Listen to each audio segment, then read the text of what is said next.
Perintah Kaisar Naga. Audiobook, novel silat, episode 692. Kitab suci emas Luo Agung perlahan berputar, cahaya keemasannya bagaikan rantai tatanan ilahi, meresapi seluruh lautan kesadaran.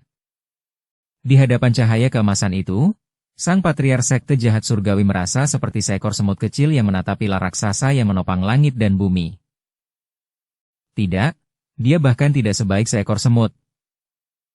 Itu adalah kekuatan penghancur yang luar biasa dalam hal tingkat kehidupan dan hukum-hukum dasar. Jiwanya, yang telah mengumpulkan 10.000 tahun kekuatan jahat dan menganggap dirinya tak terkalahkan, mulai mencair dengan cepat di bawah cahaya keemasan, seperti salju di bawah sinar matahari. Ketakutan yang tak terlukiskan dan luar biasa yang berasal dari sumber jiwanya langsung membanjiri semua keserakahan dan kegilaannya. Tidak, ini, apa ini? Artefak agung macam apa ini? Ampuni aku, tuanku, ampuni aku.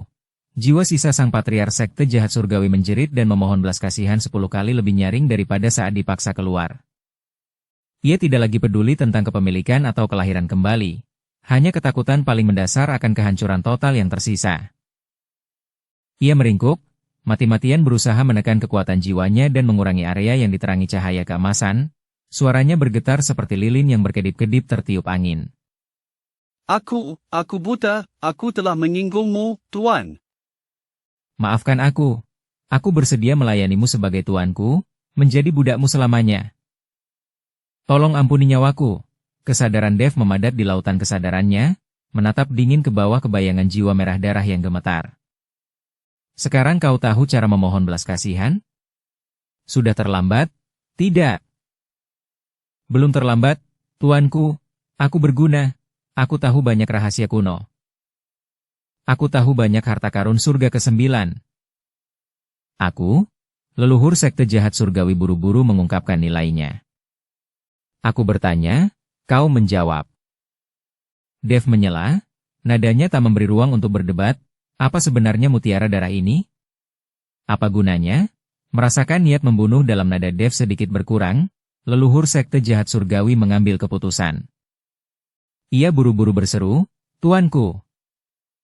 Mutiara itu disebut, mutiara jiwa darah 10.000 transformasi, harta karun langka yang diwariskan dari zaman kuno.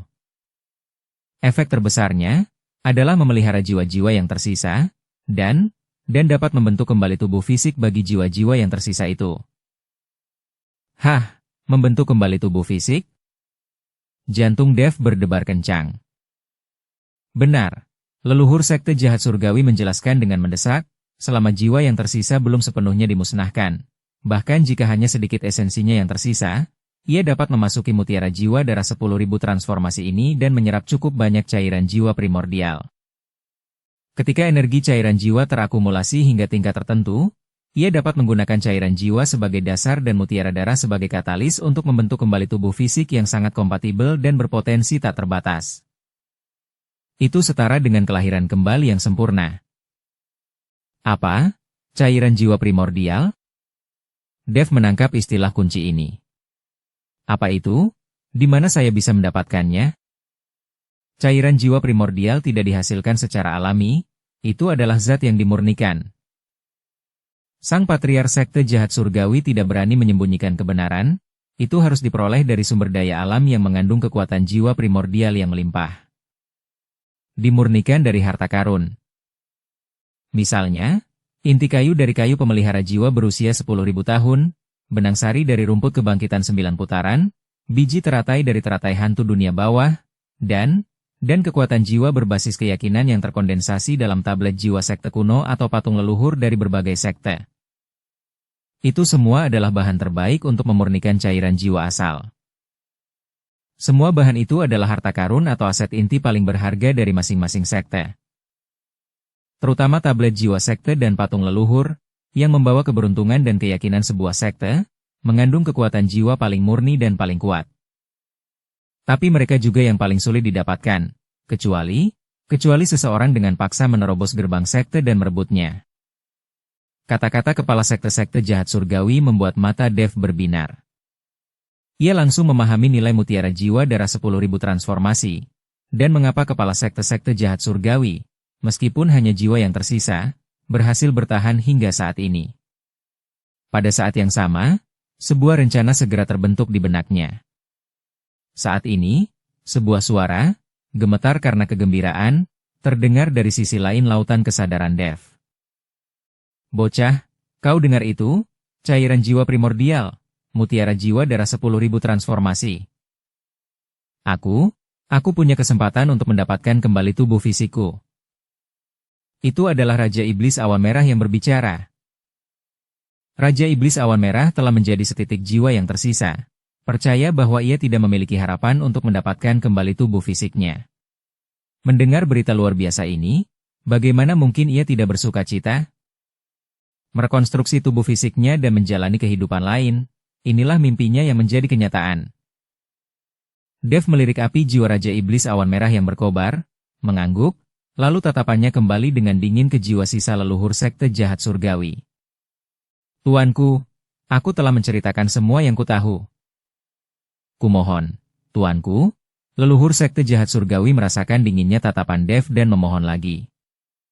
Nilaimu telah habis. Kata Dev acuh tak acuh, sebuah pikiran melintas di benaknya. Di lautan kesadarannya, kitab suci emas Luo Agung bersinar lebih terang, dan api keemasan yang murni terdiri dari hukum menyapu, langsung menyelimuti jiwa sisa leluhur sekte jahat surgawi. Tidak, bocah laknat, dengan ratapan terakhir, putus asa, dan tak rela, leluhur sekte jahat surgawi ini, yang telah hidup selama bertahun-tahun yang tak terhitung jumlahnya dan berambisi tak terkira. Jiwa sisa terakhirnya sepenuhnya dimurnikan dan dimusnahkan dalam api keemasan, berubah menjadi energi jiwa yang paling murni. Sebagian diserap oleh kitab suci emas Luo Agung, dan sebagian lagi menghilang, mengisi lautan kesadaran Dev. Setelah ancaman itu lenyap, Dev menarik kesadarannya dari lautan kesadarannya. Ia membuka tangannya. Mutiara jiwa darah 10.000 transformasi masih tergeletak tenang di telapak tangannya. Tetapi kini, di matanya, mutiara itu bukan lagi benda misterius yang tak dikenal, melainkan mutiara harapan yang mengandung kemungkinan tak terbatas. Senior, kau boleh keluar dan mencoba, kata Dev lembut. Api jiwa hitam merah yang samar namun sangat berkobar keluar dari antara alis Dev, melayang di depan mutiara darah, itu adalah Raja Iblis Awan Merah. Wah, suara Raja Iblis Awan Merah tercekat karena emosi bahagia. Senior, silakan masuk. Dev menyerahkan mutiara darah itu kepada api jiwa Raja Iblis Awan Merah. Aku akan menemukan cairan jiwa primordial yang cukup untukmu untuk membantumu membentuk kembali tubuh fisikmu. Wah, terima kasih, bro. Api jiwa Raja Iblis Awan Merah berfluktuasi dengan hebat. Kemudian, tanpa ragu, ia perlahan-lahan menggabungkan api jiwa itu ke dalam mutiara jiwa darah 10.000 transformasi. Mutiara darah itu bersinar redup, permukaannya berkilau hangat.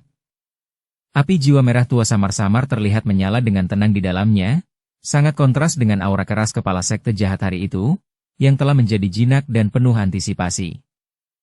Dev bisa merasakan hubungan yang lebih dalam terbentuk antara dirinya dan Raja Iblis Awan Merah di dalam mutiara darah itu. Ia bisa merasakan keadaan awan merah kapan saja. Ia dengan hati-hati menyimpan mutiara darah itu, mengangkat pandangannya untuk melihat ke kejauhan. Tatapannya menjadi sangat tajam dan mendalam. Cairan jiwa asal asli. Hati kayu pemelihara jiwa, benang sari rumput pengembali jiwa, biji teratai hantu, prasasti jiwa sekte. Dev mengulangi nama-nama ini dengan suara rendah, aura kekuatan yang mendominasi dan tekad yang tak tergoyahkan terpancar darinya. Angin puyuh tua, serunya dengan suara berat. Siap, Tuan Chen. Angin puyuh hitam segera terbang mendekat. Meskipun tidak tahu persis apa yang telah terjadi, ia dapat merasakan aura yang semakin menakutkan dan ketegasan yang terpancar dari Dev. Sampaikan perintahku. Suara Dev, seperti dentang logam, bergema di seluruh tebing 10.000 tulang. Semua naga, segera istirahat dan isi kembali persediaan kalian. Setengah hari lagi, kalian akan ekspedisi bersamaku. Ekspedisi? Tuan Chen, kita mau kemana? Langsung ke laut darah dunia bawah untuk menemukan anjing tua pemakan jiwa itu? Angin puyuh tua menggosok-gosokkan kedua tangannya. Semangat juangnya membumbung tinggi. Tidak. Dev perlahan menggelengkan kepalanya, Senyum dingin tersungging di bibirnya. Sebelum kita pergi menemui pemakan jiwa, kita harus menangani masalah besar terlebih dahulu. Tatapannya menyapu tumpukan sumber daya dari sekte jahat surgawi yang disita oleh para naga di bawah. Nadanya tenang namun mengandung otoritas tak terbatas dan niat membunuh. Beritahu semua sekte dan kekuatan di surga ke-9, apapun tingkatannya. Suruh mereka menyiapkan kayu pemelihara jiwa 10.000 tahun, rumput kebangkitan 9 putaran, teratai hantu dunia bawah, serta prasasti jiwa dan patung guru leluhur sekte mereka. Angin puyuh tua terkejut, agak bingung. Tuan Chen, apa artinya ini? Dev berdiri dengan tangan di belakang punggungnya, jubahnya berkibar tanpa angin, suaranya jelas mencapai telinga setiap naga, seolah menembus kehampaan hingga ke setiap sudut surga ke-9. Katakan pada mereka bahwa aku, Dev Chen, membutuhkan cairan jiwa asli asal untuk menyelamatkan seseorang. Mintalah mereka secara sukarela memberikan materi yang dibutuhkan, dan aku bisa menjamin keselamatan sekte mereka, bahkan memberi mereka kesempatan yang menguntungkan. Jika ada yang menyembunyikan materi mereka, berpura-pura patuh, atau bahkan mencoba melawan. Dev terdiam, matanya berkilat dingin, niat pedang pembunuh naganya membubung tinggi ke langit, mengaduk-aduk angin dan awan. Bunuh tanpa ampun, hancurkan klan mereka, musnahkan garis keturunan mereka, rebut harta mereka. Saatnya tatanan baru didirikan di surga ke-9. Mereka yang tunduk padaku akan makmur, mereka yang menentangku, binasa. Aum, Tuan Si melihat Dev mimpin para naga, dalam hati mengejek. Ratusan naga, merasakan aura dominasi dan tekad Dev yang luar biasa, melepaskan raungan memekakan telinga secara serempak. Kekuatan naga mereka melonjak, aura pembunuh mereka memenuhi langit, seolah mengumumkan kelahiran penguasa tak tertandingi di seluruh surga ke-9. Angin puyuh tua gemetar karena kegembiraan. Ia akhirnya mengerti strategi besar Dev.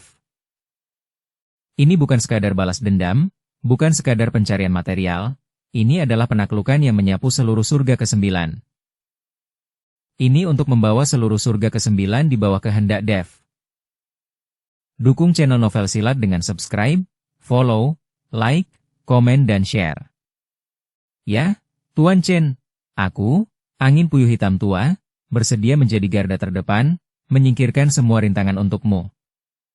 Angin Puyuh Tua meraung dengan suara berat, mata naganya yang besar menyala dengan semangat perang yang membara. Dev mengangguk, tatapannya dingin dan tegas. Awalnya ia tidak berniat menguasai surga ke-9, tetapi keadaan memaksanya. Pemakan jiwa mengintai di balik bayang-bayang, pasukan klan naga membutuhkan sumber daya yang sangat besar, Raja Iblis Awan Merah perlu membangun kembali tubuh fisiknya, Tianmen Gerbang Surgawi perlu dibangun kembali. Semua ini membutuhkan kekuatan dan kendali yang absolut. Kalau begitu, maka tak ada lagi kesopanan. Ia akan sepenuhnya menguasai surga ke-9. Sebelum ia pergi ke dunia yang lebih tinggi, ia harus mengamankan kekaisaran yang tak tertembus sebagai warisannya. Setengah hari kemudian, pasukan klan naga, setelah beristirahat, berangkat lagi, membawa sumber daya yang sangat besar yang dirampas dari sekte jahat surgawi, dan dengan semangat juang dan aura pembunuh yang bahkan lebih dahsyat. Kali ini, target mereka bukan lagi musuh tertentu, melainkan semua sekte dan kekuatan di 9 langit yang memiliki bahan untuk cairan jiwa asal. Dev berdiri di atas kepala naga itu, memegang selembar giok berisi daftar bahan yang dibutuhkan, tatapannya tajam saat mengamati pemandangan. Perhentian pertamanya adalah sekte Xuanming, sekte terdekat, yang terkenal dengan teratai hantu dunia bawahnya. Sekte Xuanming menempati kolam es yang luas, dan para pengikutnya mengolah teknik berdasarkan prinsip yin dan dingin. Ketika Dev memimpin pasukan naga besar yang menutupi langit, tampak seperti awan gelap di atas kepala, seluruh sekte langsung terkagum oleh kekuatan naga yang luar biasa. Formasi pelindung sekte itu aktif, memancarkan aura dingin dan penghalang es. Pemimpin sekte Xuanming, seorang wanita muda cantik di peringkat kedua alam dewa abadi surgawi terbang ke udara. Wajahnya pucat pasi. Ia membungkuk dengan tenang, "Aku ingin tahu apa yang membawamu ke sekte Xuanmingku, senior?" Dev tanpa membuang kata, langsung melemparkan secari giok kepadanya. Suaranya terdengar acuh tak acuh, serahkan 10 teratai hantu dunia bawah berusia 10.000 tahun beserta semua benihnya. Aku bisa menjamin keselamatan sekte Xuan Mingmu. Pemimpin sekte yang cantik itu menangkap secari giok itu dan wajahnya langsung memucat. Teratai hantu dunia bawah adalah fondasi sekte mereka. Yang berusia lebih dari 10.000 tahun adalah harta mereka yang paling berharga. 10 diantaranya praktis akan menguras kekayaan yang telah mereka kumpulkan selama ribuan tahun. Biji teratai itu bahkan lebih berharga. Senior, bukankah permintaan ini terlalu berlebihan? Ia mencoba menawar. Mata Dev menjadi dingin. Bahkan sebelum ia berbicara, angin puyuh hitam di sampingnya mengeluarkan auman naga yang tidak sabar. Kekuatan naga yang mengerikan, seperti gunung yang nyata, menekan dengan kuat formasi susunan pelindung sekte Xuan Ming. Kerak! Perisai formasi pelindung itu langsung retak. Pada saat yang sama, ratusan naga secara bersamaan melepaskan secercah niat membunuh, menyatu bagaikan bilah kematian yang dingin, menggantung di atas kepala setiap murid sekte Xuan Ming. Pemimpin sekte yang cantik itu ketakutan, kata-katanya tercekat di tenggorokan. Ia yakin jika ia berani mengucapkan, tidak lagi, sekte Xuan Ming akan mengikuti jejak sekte jahat surgawi. Berikan, kami akan memberikannya padamu. Ia praktis berteriak, segera memerintahkan murid-muridnya untuk mengambil harta karun itu dari perbendaharaan. Di hadapan kekuasaan absolut, perjuangan apapun sia-sia. Tak lama kemudian, 10 kotak giok yang dingin dipersembahkan dengan hormat kepada Dev. Di dalamnya terdapat 10 teratai hantu dunia bawah berusia 10.000 tahun yang sempurna, kelopaknya bagaikan giok hitam, hati mereka berkilauan dengan cahaya yang menakutkan, bersama dengan ratusan biji teratai yang montok. Dev memeriksanya dengan seksama, lalu berbalik tanpa menoleh ke belakang lagi. Perhentian selanjutnya, sekte King Mu, untuk mengambil inti kayu pemelihara jiwa 10.000 tahun. Pasukan naga tiba dengan cepat dan pergi dengan cepat pula, meninggalkan anggota sekte Xuan Ming yang masih terguncang, dan pemimpin sekte mereka yang tampan dengan emosi yang rumit. Ada rasa malu, ketakutan yang masih tersisa, dan juga sedikit lega. Setidaknya, sekte itu terselamatkan, dan orang-orangnya masih hidup. Pada hari-hari berikutnya, seluruh surga ke-9 dilanda kekacauan dan kepanikan yang belum pernah terjadi sebelumnya. Dev memimpin pasukan naga, bagaikan semburan baja yang tak terhentikan, menyapu surga ke-9.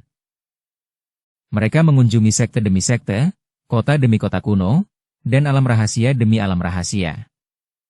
Mereka yang bersikap baik, seperti sekte King Mu, yang pemimpin sektenya, meskipun terluka, telah menyaksikan nasib sekte jahat surgawi dan sekte Xuan Ming, dengan patuh menyerahkan 3 bagian inti kayu pemelihara jiwa 10.000 tahun. Dev, seperti yang diharapkan, menepati janjinya dan tidak mempersulit keadaan.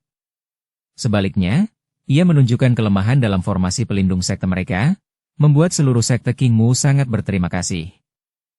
Mereka yang bersikap ambigu, mencoba menunda, atau mencoba menipu dengan produk-produk berkualitas rendah, seperti Pavilion 100 Herbal, ketika mereka mencoba mengelabui mereka dengan beberapa rumput kebangkitan 9 putaran berusia 5.000 tahun. Angin puyuh hitam menghancurkan plakat gerbang gunung mereka dengan satu cakar, aura naganya menghanguskan separuh gunung obat. Master Pavilion 100 Herbal, ketakutan, bergegas mempersembahkan semua bunga dan benang sari rumput kebangkitan berusia 10.000 tahun miliknya yang berharga. Mereka yang dengan keras kepala melawan, bersumpah untuk mati daripada tunduk, seperti sekte jiwa ganas, yang percaya, selama prasasti jiwa berdiri, sekte ini tetap berdiri, dengan tegas menolak untuk menyerahkan prasasti jiwa sekte mereka. Dev tidak ragu sejenak, langsung memerintahkan, bunuh. Pasukan naga menyerbu maju bagai gelombang pasang.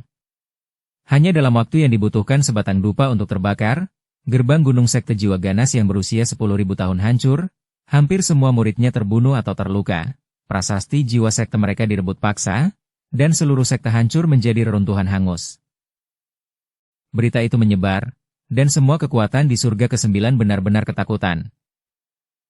Kehendak Dev, disertai kuku besi dan kobaran api ras naga, terpatri di hati setiap pemimpin sekte dengan cara yang paling mendominasi dan haus darah.